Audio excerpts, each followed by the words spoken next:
আসসালামু আলাইকুম। সবাই কেমন আছেন? সবাই ভালো আছেন তো? আমি তো আলহামদুলিল্লাহ মোটামুটি ভালো আছি আল্লাহর রহমতে। তো যাই হোক, আজকে আমার বিষয়ে কোনো কথা বলবো না। মাঝখানে তারপর একটু বলে নিই, আমার পার্লারে কিন্তু মানে যেহেতু আমার জন্মদিন খুব তাড়াতাড়ি চলে আসতেছে, তো আমার জন্মদিন উপলক্ষে আমি আমার পার্লারে কিছু ডিসকাউন্ট দিতে চাই। যে সমস্ত আপুরা চুলের উপরে কাজ করবেন, যারা রিবন্ডিং করাইতে চান, বউ সাজতে চান, ফেসিয়াল করতে চান, তারা কিন্তু চলে আসতে পারেন আমার ঘরোয়া বিউটি পার্লারে। আমার পার্লার নাম হচ্ছে আরজেফা বিউটি পার্লার। তো আজকে তারপরও কিছু বিষয় নিয়ে কথা বলি।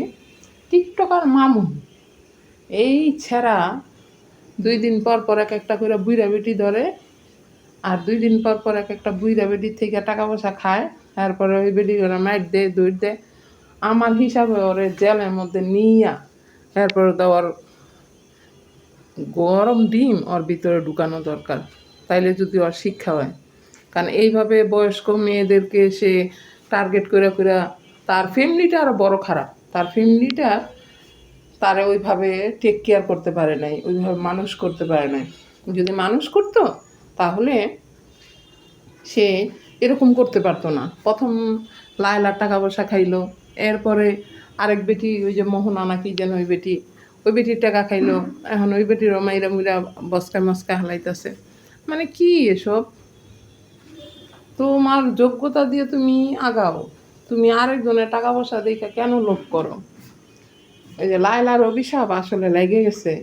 লায়লা কিন্তু সত্যি ওরে ভালোবাসছিল, সত্যি ওরে করছিল, অনেক আদর যত্ন করে ওরে মানুষের মতো মানুষ করতে চাইছিল। কিন্তু ওই যে কথায় আছে না, কুকুর কুকুর কুকুর থাকবো কোন জায়গায় জানেন? কুকুর থাকবো গৌমূত্রের ওই দিকে, আর বিড়াল থাকবে কোন জায়গায়?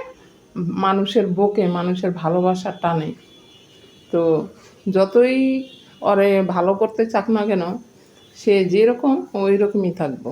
যাই হোক, কথা না বাড়াই, সবাই ভালো থাকবেন। আল্লাহ হাফিজ।